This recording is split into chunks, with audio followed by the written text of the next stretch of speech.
I had the experience recently of really thinking hard about all of this, because you're right, I was the first student speaker at Wellesley back in 1969. And then I spoke at the Wellesley graduation last weekend. And I went back and reread the speech from 1969, and I thought hard about what I wanted to say to the graduates, but also to the broader world.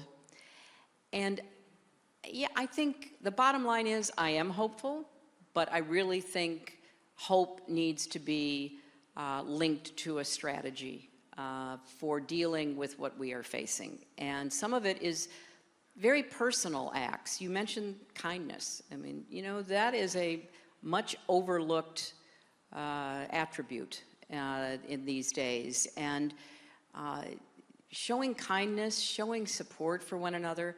I mean, I'm still just sickened by what happened in Portland with those two young men coming to the rescue of those young women who were being insulted and verbally abused by the white supremacist on the train.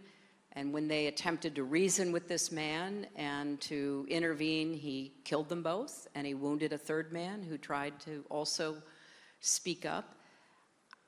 I'm deeply troubled by that, and that's not the only incident that we've seen where all of a sudden it appears that there are attitudes and feelings that are bursting through the veneer of civilization. We I think, have done a lot in the last centuries to deal with some of the intractable problems, not just race and sexism and ethnicity and religion, but also what's an appropriate way of treating a fellow person. One of the reasons I love living in New York is that it's just elbow to elbow with people from everywhere. And you've got to figure out how you accommodate that, how you work with that. And it really does call out a level of behavior that it should be expected of everyone. And what I saw in this election was a deliberate effort to blow the top off of that, to basically say, whatever feeling you have, whatever resentment, however angry you might be, get out there and express it. And it's okay to take it out on other people, verbally or physically. As we saw during the campaign, that is incredibly dangerous. That is unleashing a level of vitriol and defensiveness, hatred, that I don't think we should tolerate. As Secretary of State,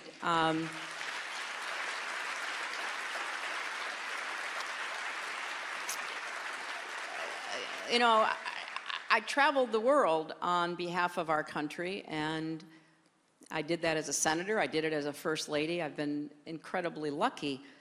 And I will tell you, it doesn't take much to rip off the politeness and the accommodation that really keeps diverse peoples working and living together. We saw it in Bosnia, where it was deliberately intended to inflame neighbor against neighbor. We saw it in Rwanda.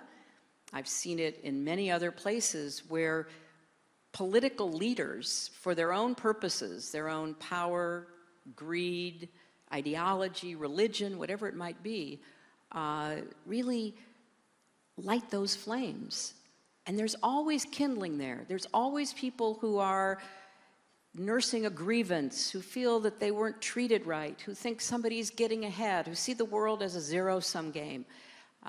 And so those thoughts were very much present in my mind as I went back to Wellesley and tried to say to the graduates, you're coming out of this great education you've been given at a time of a lot of turmoil, a lot of questioning. Please find your role. And something as simple as wherever you end up, go register to vote.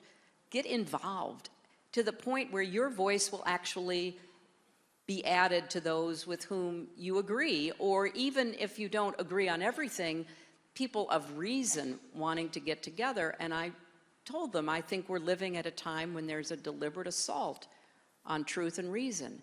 And, you know, I think the Enlightenment was a pretty good deal, and it helped to provide the intellectual and philosophical underpinnings of our founders.